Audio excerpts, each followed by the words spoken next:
الحمد لله نحمده ونستعينه ونستغفره ونعوذ بالله من شرور أنفسنا ومن سيئات أعمالنا من يهده الله فلا مضل له ومن يضلله فلا هادي له ونشهد أن لا إله إلا الله ونشهد أن محمدا عبده ورسوله أما بعد فأعوذ بالله من الشيطان الرجيم بسم الله الرحمن الرحيم لو أنزلنا هذا القرآن على جبل لرأيته خاشعا متصدعا من خشية الله صدق الله العظيم۔ آج ہم نے بیان تھوڑا جلدی شروع کر دیا، ساتھی جو آتے ہیں ان کا ابھی تک ہم نے انتظار نہیں کیا، بس کوئی خاص مضمون آج دل میں نہیں ہے اور کوئی خاص باتیں جو ایک موضوع سخن ہوتی ہیں وہ آج ہے نہیں۔ کچھ باتیں پڑھی ہیں کتابوں سے، وہ پڑھ کے سناتا ہوں، اللہ میرے ہم سب کے دل میں اتار دے۔ ان مجالس کا مقصد مل کے اللہ کو یاد کرنا ہے۔ آپ بچے جو قرآن سے تعلق رکھتے ہو، یہ تعلق بہت بڑی دولت ہے، اور یہ دولت پیسوں سے نہیں خریدی جا سکتی۔ آپ کو اللہ نے بچپن سے قرآن کے ساتھ جوڑا، کوئی حفظ کر رہے، ناظرہ پڑھ رہے ہیں، ہے نا جی، یہ اتنی بڑی سعادت ہے، اور یہ اتنی بڑی سعادت مندی ہے کہ یہ پیسوں سے خریدی نہیں جاتی۔ اور سلیمان بن عبد الملک تھا نا، ایک واقعہ آپ کو سناتا ہوں۔ سلیمان بن عبد الملک بہت پیٹو آدمی تھا، بہت پیٹو تھا، اتنا کھاتا تھا، اتنا کھاتا تھا، اوئے ہوئے۔ آپ کو سنا اس کا واقعہ؟ نہیں؟ چلے سناتا ہوں۔ سلمان بن عبد الملک نا ایک بادشاہ گزرے ہیں، ایک بڑا بادشاہ گزرا تھا۔ کیا نام ہے اس بچے کا؟ سفیان۔ آپ کے بارے میں تھوڑی بات، سلمان بن عبد الملک کے بارے میں، سفیان بن عبد الملک کے بارے میں تھوڑی کر رہا ہوں۔ اب میری طرف دیکھو، یہ اپنے وزیروں کے ساتھ، ان کے وزیروں میں عمر بن عبد العزیز بھی تھے، اور یہ واقعہ بطور لطیفہ نہیں، یہ واقعہ سچا واقعہ ہے۔ ہماری یہ کتاب ہے نفحۃ العرب، عربی میں ہے ایک کتاب نفحۃ العرب، مولانا اعجاز علی کی لکھی ہوئی، اس میں یہ واقعہ لکھا ہوا ہے۔ ٹھیک ہے، پہلے بتا دوں کہ سچا واقعہ ہے، کیونکہ واقعہ سن کے ہر قدم پہ آپ کہیں گے یہ تو بہت لمبی چھوڑی ہوئی ہے، حالانکہ واقعہ ہے اوریجنل، اوتھینٹک واقعہ۔ یہ سفر پہ گئے تو سفر میں بادشاہوں کے لیے رات میں خیمے لگتے تھے، اور وہ خیمے ہمارے عالیشان کمروں سے بھی بہت زیادہ عالیشان ہوا کرتے تھے، اور بڑے عجیب و غریب خیمے ہوتے۔ تو صبح کا وقت ہوا، فجر کی نماز پڑھی، فجر کی نماز پڑھ کے چہل قدمی کے لیے فجر کے بعد عام طور پر نکلتے تھے لوگ، تو چہل قدمی کے لیے یہ قریب کے ایک باغ میں گئے۔ ٹھیک ہے، تو جب باغ والے کے پاس پہنچے تو پتہ چلا کہ جی بادشاہ سلامت آئے ہیں۔ تو کہا بادشاہ سلامت، میں آپ کو کچھ کھانے کے لیے پیش کروں؟ تو اس نے کہا ہاں کرو، اس میں کون سی ایسی بات ہے؟ تو اس نے کہا کہ میرے پاس ایک گائے ہے جو کہ پانی نہیں پیتی، دودھ پیتی ہے۔ صحیح ہے، اب پانی پینے والی گائے اتنی موٹی ہوتی ہے، دودھ پینے والی گائے کتنی موٹی ہوگی، اس پہ چربی کتنی زیادہ ہوگی۔ وہ اس نے ذبح کی، ذبح کر کے کھال اتاری، اور کھال اتار کے اس کو مشوی کیا، یعنی اس میں مسالے لگائے، اور مسالے لگا کے آگ پر بھونا۔ اب آپ سوچ رہے ہو کہ یہ تو بڑا لمبا کام ہے، عرب یہ کام صرف 15 سے 20 منٹ میں کرتے تھے، اونٹ ذبح کر کے مشوی کر کے آگ پہ ڈال دیتے 15 سے 20 منٹ میں، اور آدھے پونے گھنٹے میں وہ پک کے تیار ہو جاتا تھا. کیونکہ عرب پورا گلا ہوا گوشت نہیں کھاتے تھے. عرب جو ہے وہ کچا گوشت، تھوڑا سا جو زبان کا دانتوں سے زور سے کاٹنا پڑے ایسا گوشت کھاتے تھے. یہ تو آج کل ہمارے معدے کمزور ہیں نا، تو اس وجہ سے ایسے ہوتا ہے. تو جناب وہ تھوڑی دیر میں گائے تیار ہو کے آ گئی. اب گائے تیار ہو کے آئی ہے تو سلمان بن عبد الملک نے گائے کو کھانا، اکیلے نے گائے کو کھانا شروع کیا. کرتے کرتے کرتے کرتے پوری گائے کھا گیا، ایک ران بچی، ایک ران. صحیح. تو عمر بن عبدالعزیز کھڑے تھے، تو عمر بن عبدالعزیز سے کہا کہ بھی آؤ، آپ بھی آ جاؤ. تو کہنے لگا نہیں، انی صائم، میں روزے سے. اچھا. اپنا بیٹا ساتھ کھڑا ہوا تھا محمد بن سلیمان، اس کو بھی نہیں پوچھا اور وہ بھی کھا گیا. اپنے خادم کو بلایا، ادھر آؤ، تعال ہنا، ادھر آؤ. ویلک یا شمردل الیس عندک شیئا تطعمنی، تو نے کچھ لایا نہیں میرے کھانے کے لیے. سمجھ رہے ہو؟ ہم قربانی کی گائے جلاتے ہیں محرم کے آخر تک، اور وہ 1 گھنٹے میں چٹ کر گیا. ویلک یا، اس کے بعد کیا کہتے ہیں؟ ویلک یا شمردل، اوے شمردل تیرا ستیہ ناس ہو جائے. الیس عندک شیء تطعمنی، تو میرے لیے، میرے کھانے کے لیے کچھ بھی نہیں لایا ہے بھائی. تو میزبان شرمندہ ہو گیا، کہتا ہے بادشاہ سلام، جلدی سے انجیر توڑے اور پورے انجیر کے ٹوکرے بھرے. انجیر دیکھیں کبھی آپ لوگوں نے؟ وہ جو یہ مونگ پھلی والی ریڑھی کے اوپر وہ رسی میں پھل لگا ہوتا ہے، وہ انجیر ہوتا ہے. والتین والزیتون وطور سینین وہذا البلد الامین. تو وہ 3 انجیر مراد ہے، وہ زیتون زیتون ہے. ٹھیک ہے. تو زیتون کا ٹوکرا بھر کے لے گیا کہ آپ یہ کھائیں، زیتون کا ٹوکرا اور ناشپاتی کا ٹوکرا، یہ 2 ٹوکرے بھر کے لائے کہ آپ یہ کھائیں، میں ابھی آتا ہوں. سجاجۃ الہندیہ، جو اونچے اونچے سیل مرغے ہوتے ہیں نا، 2 سیل مرغے اس نے ذبح کیے اور ذبح کر کے ان کو مشوی کیا. کہتے ہیں لقمتین و ثلاث لقمات، 1 مرغی 2 یا 3 لقموں میں اڑپ، دوسری مرغی 2 یا 3 لقموں میں گئی. پھر اس کو بلایا ادھر. اچھا، وہ ناشپاتی اور وہ زیتون یہ سارے اکیلے نے کھائے ہیں ماشاءاللہ سے. ٹھیک ہے. اب پھر بلائے ویلک یا شمردل ادھر آ، الیس عندک شیء تطعمنی، تیرے پاس کچھ نہیں مجھے کھلانے کے لیے؟ اس نے کہا ہے نا جی. اس کے لیے سرید بنائی تھی. سرید سمجھ، شوربے کے اندر روٹی بھگوتے ہیں، شوربہ ہوتا ہے اس میں روٹی ڈال دیتے ہیں. 1 ہنڈیا کے اندر 20-25 روٹیاں ڈلتی ہیں. ٹھیک ہے. 80 قدرات، 80 ہانڈیاں اس کے ناشتے کے لیے تھی. 80 ہانڈیاں اس کے ناشتے کے لیے تھی، اور ہر ہانڈی کے اس نے 2 یا 3 لقمے بنائے اور 80 کی 80 ہانڈیاں کھائی.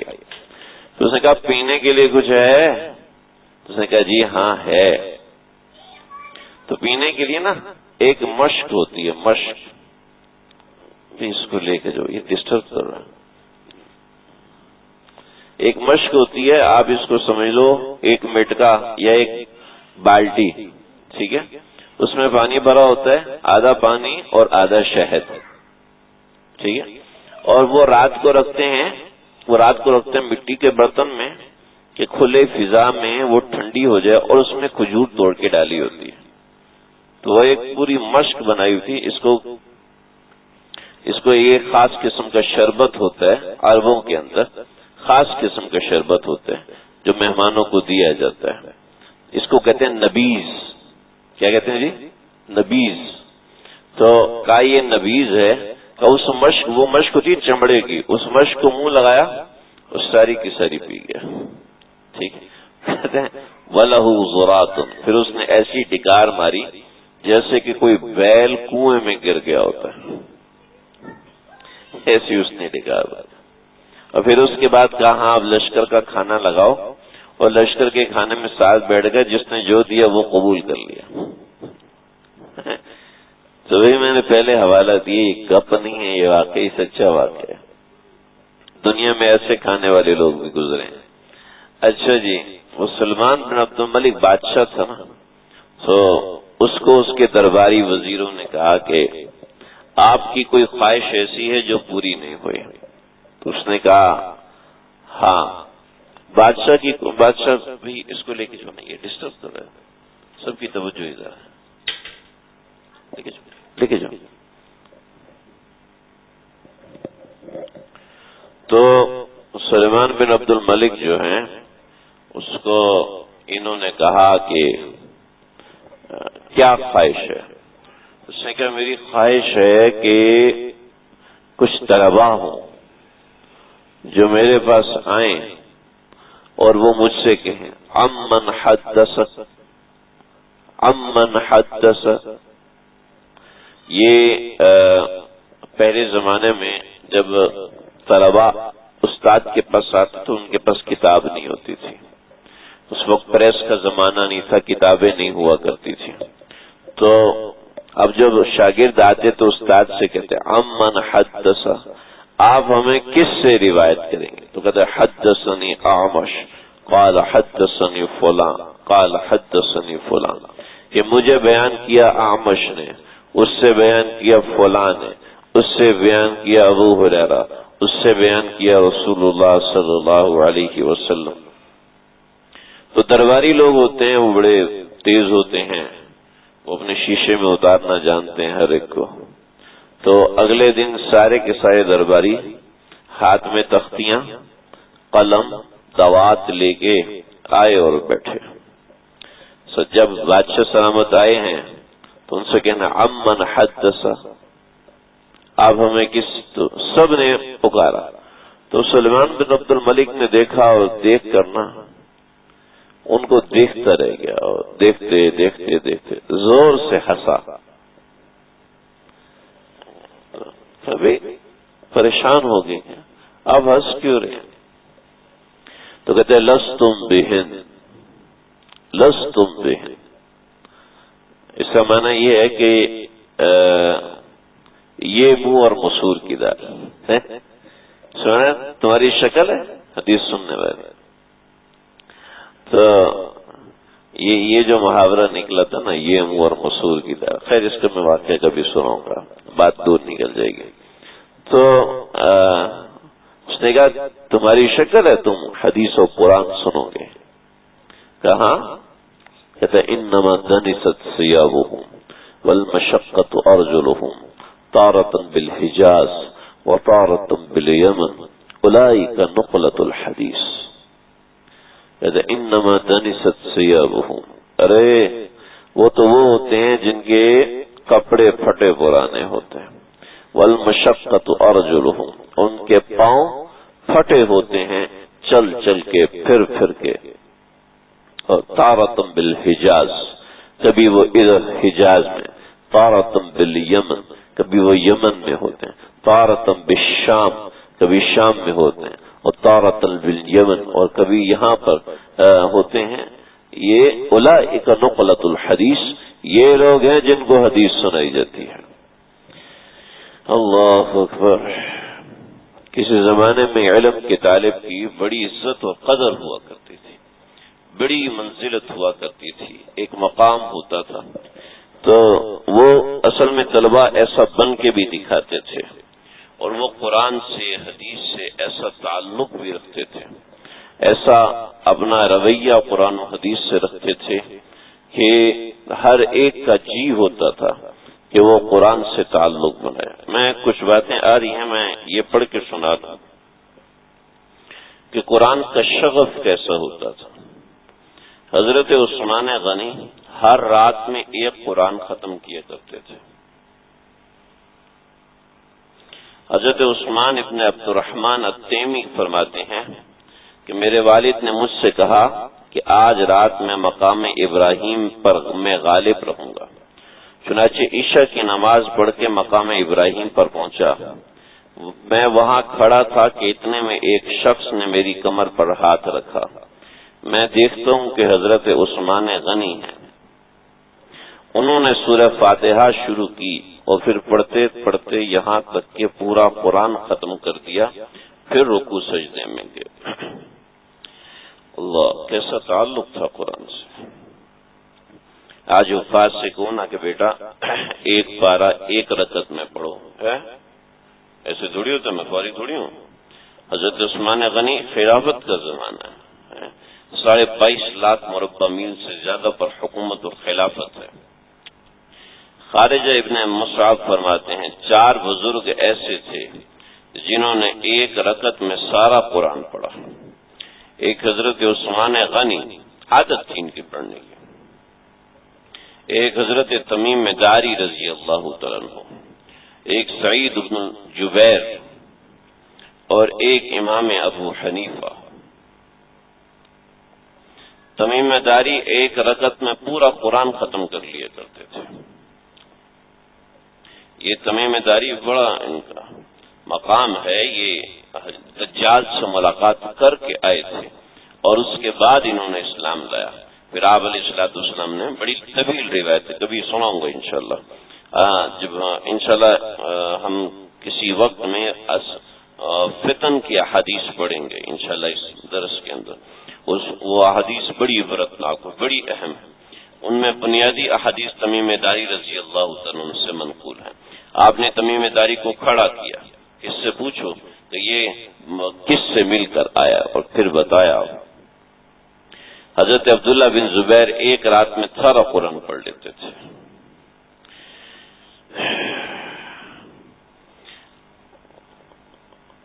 حضرت منصور بن زازان بن عباد تابعی، یہ زازان وہ ہیں جو پہلے گانے گایا کرتے تھے۔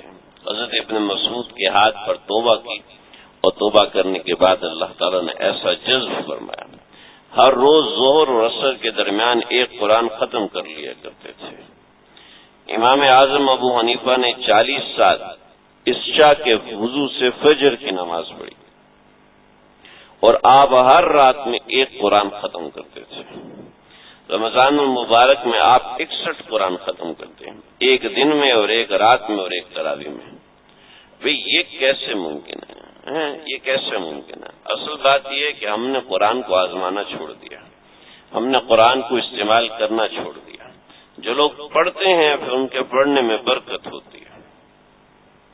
حضرت عبداللہ بن ادریس کی وفات کا وقت قریب آیا تو آپ کی صاحبزادی رونے لگی۔ آپ نے فرمایا رو نہیں، میں نے اس گھر میں 4000 قرآن ختم کیے، 4000 قرآن ختم کیے۔ 4000 کو ذرا آپ زندگی پہ تقسیم کریں تو کتنے قرآن بنتے ہیں؟ ہم اگر 2 سال میں بھی یہ قرآن ختم نہ کریں، ایک سال میں 2 مرتبہ قرآن کو ختم کرنا تو قرآن کا حق ہے۔ اللہ اکبر۔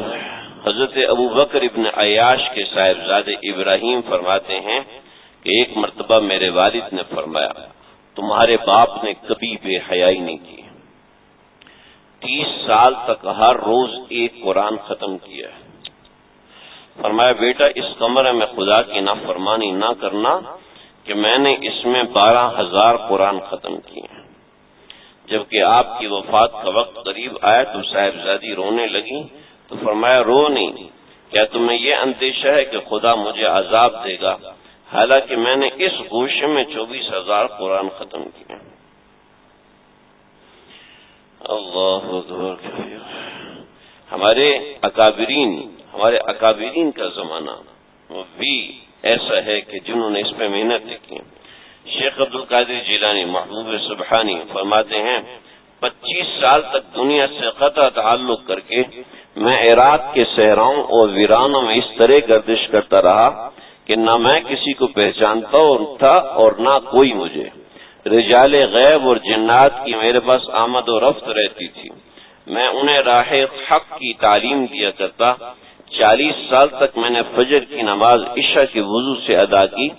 15 سال تک یہ حال رہا کہ نماز عشاء کے بعد قرآن مجید اس طرح شروع کرتا کہ ایک پاؤں پر کھڑا ہو جاتا اور ایک ہاتھ سے دیوار کی میخ کو پکڑ لیتا اور تمام رات اسی حالت میں رہتا حتیٰ کہ صبح کے وقت قرآن مجید ختم کر دیتا. 3 دن سے 40 دن تک بسا اوقات ایسا ہوا کہ نہ کھانے کو کچھ ملا نہ سونے کی کوئی نوبت آئی. خواجہ قطب الدین بختیار کاکی رحمۃ اللہ علیہ خواجہ قطب الدین بختیار کاکی رحمۃ اللہ علیہ کے متعلق سید صلاح الدین عبد الرحمن لکھتے ہیں کہ آپ نے آخر عمر میں کلام پاک حفظ کیا. ہر روز 2 بار کلام پاک ختم کرتے. راحت القلوب میں ہے. راحت القلوب حضرت خواجہ فرید الدین گنشکر رحمۃ اللہ علیہ کی کتاب ہے جو انہوں نے شیخ کے بارے میں لکھی. ایک بار حضرت قاضی حمید الدین اور مولانا بدر الدین غزنوی کے ساتھ جامع مسجد دہلی میں معتکف ہوئے تو دن اور رات میں 2 بار قرآن ختم کرتے. ایک رات تہیہ فرمایا کہ پوری رات میں صرف 2 رکعت نماز ادا کریں. چنانچہ نماز عشاء کے بعد قاضی حمید الدین امام ہوئے اور خود حضرت خواجہ قطب الدین اور مولانا بدر الدین غزنوی مقتدی بن کر پیچھے کھڑے ہوئے. حضرت خواجہ حمید الدین نے پہلی رکعت میں 1 قرآن اور 4 پارے پڑھے اور دوسری رکعت میں دوسرا قرآن ختم کیا.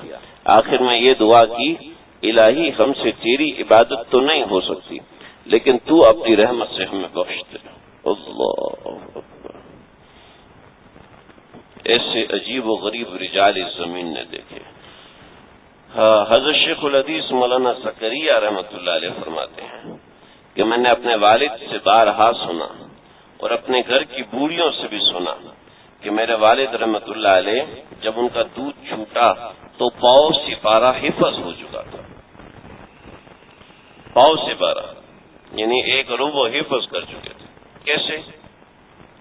وجہ اس کی ہے کہ والدہ جب دودھ پلاتی تھی ساتھ تلاوت کرتی تھی اور جب وہ تلاوت کرتی تھی تو وہ الفاظ بچے کے کان میں پڑھتے پڑھتے پڑھتے وہ یاد ہو گیا. یعنی جب بولنا شروع کیا تو سب پارا وہ پڑھ رہے تھے. یہ چیز تو میں نے اپنی آنکھوں سے دیکھی نا. یہ ہمارے گھر میں نا ہم مستقل تلاوت لگاتے تھے سورہ 2-3 سورتوں کی. ہم مستقل تلاوت اسپیکر پہ لگے تھے کہ بچوں کے کان میں وہ پڑھتے ہی رہے. تو ایک مرتبہ مجھے قاری صاحب نے بلایا، یہ سعید کے قاری صاحب، انہوں نے بلایا. کیا ہوا کہ بھئی اس کو یہ صورتیں کیسے یاد ہے؟ تو الف با پہچانتا نہیں ہے لیکن صورتیں کیسے یاد ہیں؟ میں نے کہا کون سی پڑھ رہا ہے؟ تو اس نے حامیم سجدہ شروع کی اور پڑھتا جا رہا ہے پڑھتا جا رہا ہے پڑھتا جا رہا ہے پڑھتا جا رہا ہے پڑھتا جا رہا ہے. وہ جہاں وہ قاری روتا ہے نا تو وہاں یہ بھی روتا ہے. اس کا نہیں پتا میں کیا کروں. وہ آواز جیسے تبدیل کرتا ہے. اچھا جو الفاظ نہیں آتے وہاں پر اپنی طرف سے کچھ نہ کچھ جوڑ گا جو زبان پہ نہیں چڑھتے.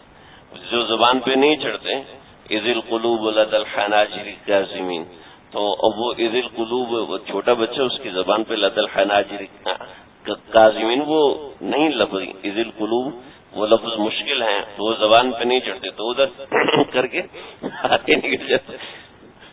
یہ کیا ہے وہ گھر میں تلاوت لگاتے ہیں. تو یہ ہم نے اپنے آنکھوں سے دیکھا.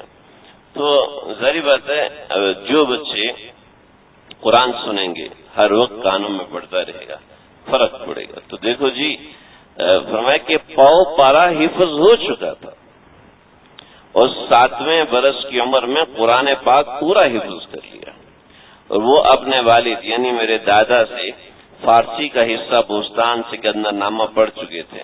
فرمایا کرتے تھے کہ میرے والد صاحب قرآن ختم ہونے کے بعد یہ ارشاد فرما دیا تھا کہ 1 قرآن روزانہ پڑھ لیا کرو باقی چھٹی. اور گرمی کے موسم میں صبح کی نماز کے بعد مکان کی چھت پہ بیٹھا کرتا تھا. 6-7 گھنٹے میں قرآن مجید پورا کر کے پھر روٹی کھاتا تھا اور شام کو اپنی خوشی سے فارسی پڑھتا تھا. 6 ماہ تک مسلسل یہی معمول رہا. مولانا احتشام الحسن کاندھیلوی تحریر فرماتے ہیں مولانا محمد یحییٰ کا معمول تھا کہ ہر رمضان مبارک میں اپنی والدہ صاحبہ اور نانی صاحبہ کو قرآن شریف سنانے کے لیے کاندیلا تشریف لے آتے. ہمیشہ 3 شب میں پورا قرآن سنا کے واپس لے جاتے. جس سال ذوالقعدہ میں آپ کا وصال ہوا اس رمضان میں ایک ہی شب میں پورا قرآن سنایا اور اگلے ہی دن واپس تشریف لے کر گئے.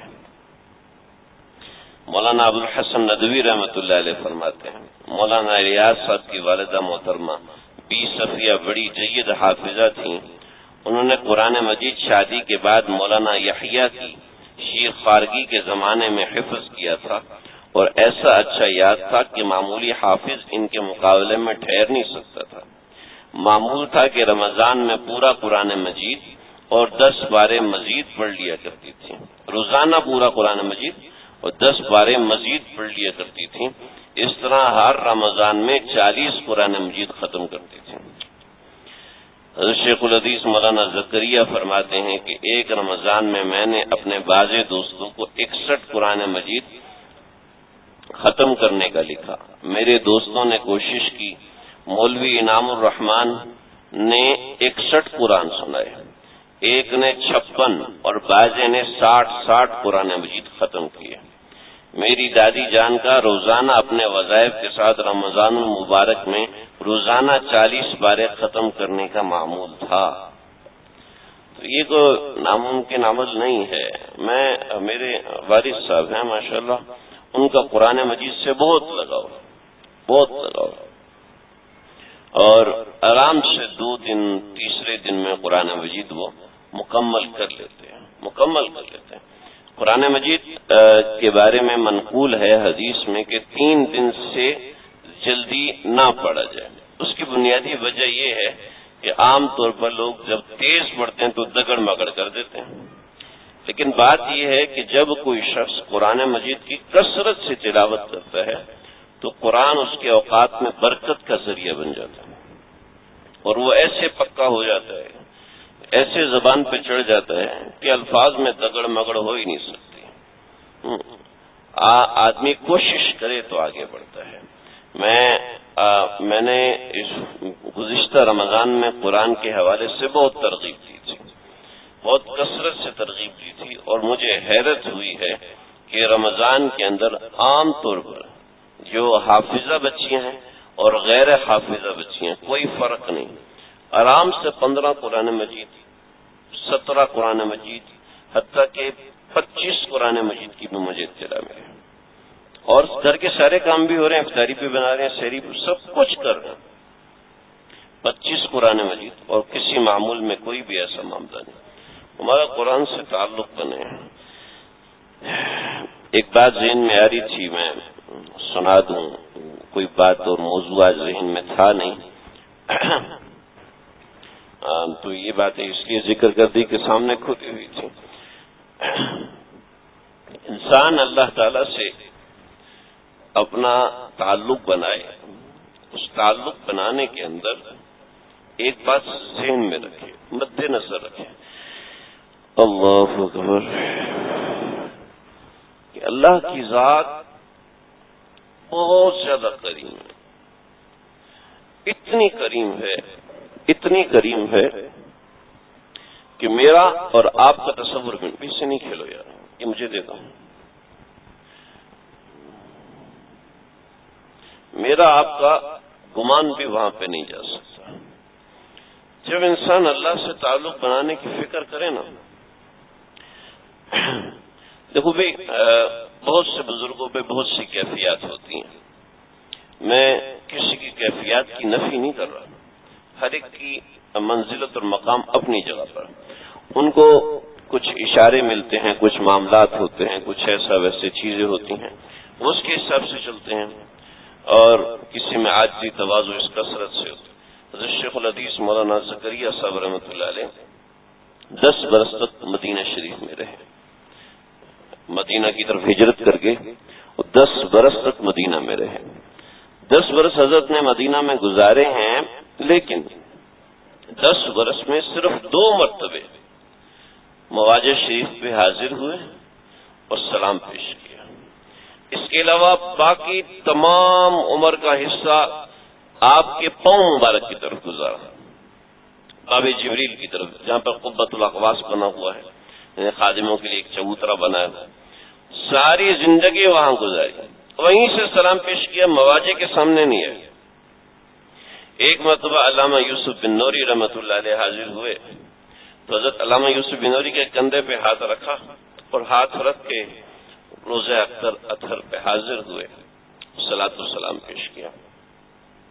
اور ایک مرتبہ حضرت مولانا اسعد مدنی رحمۃ اللہ علیہ حضرت تشریف لائے اور حضرت کے کندھے پہ ہاتھ رکھ کے مزار اقدس پہ حاضر ہوئے، صلاۃ والسلام پیش کیا اور فرمایا کہ میں کبھی میری جرت نہیں ہوئی کہ میں مزار اطہر صلی اللہ علیہ وسلم پہ حاضر ہوں، لیکن تم سید ہو، رسول اکرم صلی اللہ علیہ وسلم اپنی اولاد کی طرف ضرور متوجہ ہوں گے، تو تمہارے کندھے پہ میرا ہاتھ تھا، تمہاری برکت سے ہو سکتا ہے مجھ گنہگار کی طرف متوجہ ہو جائیں اور میری بخشش کا سامان بھی ہو جائے۔ اور مولانا اسد مدنی سے بھی یہی کہا، اور مولانا یوسف بن نوری بن اورڈون کے بانی، ان سے بھی حضرت نے یہی کہا۔ تو کچھ ایسی چیزیں، ہمارے ایک ساتھی لگے کہ جب مدینہ شریف میں حاضری ہوئی تو میرے قلب میں بڑا قلق تھا کہ زندگی بہت ہی گھٹیا ہے، بیکار ہے، گندی ہے، کیسے گزاری ہے، کس منہ سے آقا کے دربار میں جاؤں، کس منہ سے وہاں پہ جا کے سلام پیش کروں۔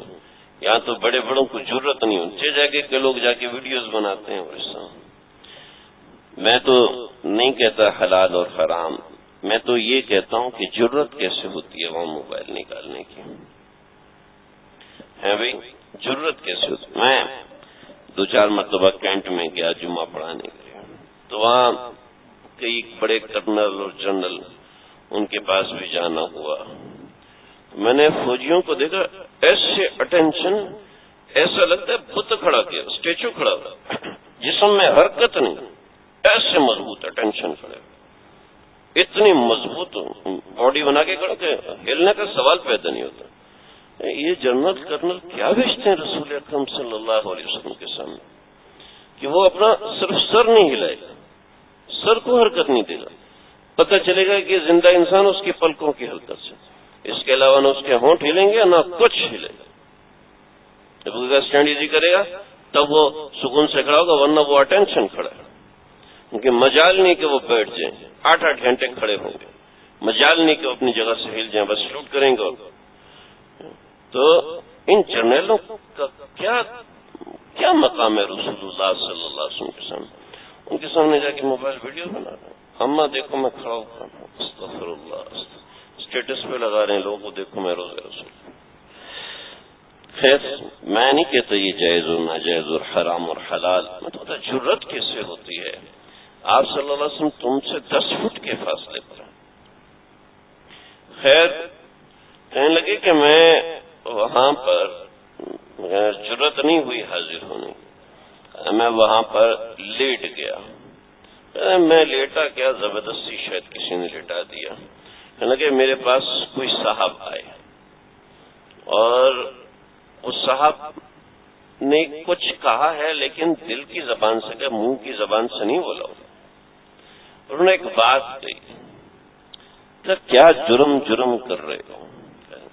کہ وہ الفاظ کا سانچہ میں بنا رہا ہوں، ورنہ یہ الفاظ نہیں، کیا جرم کر رہے ہو؟ ارے وہ تو نفرت کرنا جانتے ہی نہیں ہیں، وہ تو پوچھ گچھ کرنا جانتے ہی نہیں ہیں، وہ شرمندہ کرنا جانتے ہی نہیں ہیں، وہ صرف محبت کرنا جانتے ہیں، صرف محبت کرنا جانتے ہیں، صرف پیار دینا جانتے ہیں، صرف تعلق بنانا جانتے ہیں، تعلق خراب کرنا نہیں جانتے، وہ جانتے ہی نہیں ہیں۔ آپ یہ سمجھو کہ وہ جانتے نہیں ہیں۔ چنانچہ ہمارا واسطہ جس ذات سے پڑا ہے، ہمارا واسطہ جس رسول سے پڑا ہے، ارے وہ سراپا محبت ہے، سراپا بہت چھوٹا لفظ ہے، اس کی محبت کی بڑائی بتائی نہیں جا سکتی۔ میں صرف ایک حدیث آپ کے سامنے پیش، حدیث کا مفہوم. اللہ تعالیٰ نے محبت کے 100 حصے کیے ہیں. حدیث کا مفہوم ہے محبت کے 100 حصے کیے جائیں، 100 حصوں میں سے ایک حصہ اللہ نے تمام مخلوقات میں بانٹا ہے. شیر اپنے بچے سے محبت کرتا ہے، چونٹی اپنے انڈے سے، خوراک سے، کھانے سے، پینے سے، انسان اپنی اولاد سے، انسان اپنے آپ سے، اپنی جان سے، اپنی ذات سے، اپنی بیوی سے، اپنے بچوں سے، اپنے رشتہ داروں سے، اپنے جاننے والوں سے، انسان ان سب سے محبت کرتا ہے. وہ محبت کا ایک حصہ ہے، یعنی سارے عالم میں وہ ایک حصہ تقسیم کیا گیا ہے. ایک بلی اپنے بچوں سے محبت کرتی ہے، وہ ایک حصے میں سے کوئی کروڑواں، اربواں، خربواں حصہ ہے. ہماری گنتی تو ختم ہو جاتی. بقیہ 99 حصوں سے اللہ اپنے بندے سے محبت کرتے ہیں. ایک صحابی آئے، یا رسول اللہ آخرت میں حساب کون لے گا؟ کہا اللہ لیں گے. کہا واہ واہ واہ، مزے آ گئے، مزے آ گئے، مزے آ گئے، مزے آ گئے. یہ کہتا ہوں بھاگ گیا. آپ بہت خوش ہوئے. امام اصفرانی رحمۃ اللہ علیہ کہ ایک شاگرد بڑے مایوس، اپنے گناہوں کی زندگی سے، اپنے گناہوں کی لغزشوں سے بڑے مایوس، تو کہنے لگے ایک بات بتاؤ، تمہیں ایک بات بتاؤں، اگر اللہ مجھ سے کہیں کہ تمہارے والدین تم سے حساب لیں یا میں تم سے حساب لوں، تو میں کہوں گا اللہ والدین کا تو میں تصور بھی نہیں کروں گا، آپ مجھ سے حساب لیں. ارے کوئی کسی کی ماں اپنے بچے کو جہنم میں پھینکے گی؟ ارے ماں کیا ہے، کوئی آپ میں سے کوئی بندہ بھی کسی بچے کو اٹھا کے آگ میں نہیں پھینکے گا، کوئی بندہ بھی نہیں. تو ماں کیسے پھینکے گی؟ تو بھئی ما فعل اللہ بعذابکم ان شکرتم وآمنتم، اللہ تمہیں عذاب دے کے کیا کرے گا؟ اللہ کو نہیں دینا تمہیں عذاب، بس تم اللہ کے بندے بنو. تو اپنا تعلق جی اللہ سے بنائیں. اللہ سمجھنے کی توفیق عطا فرمائے. وآخر دعوانا ان الحمدللہ رب العالمین. بسم اللہ الرحمن الرحیم. الحمدللہ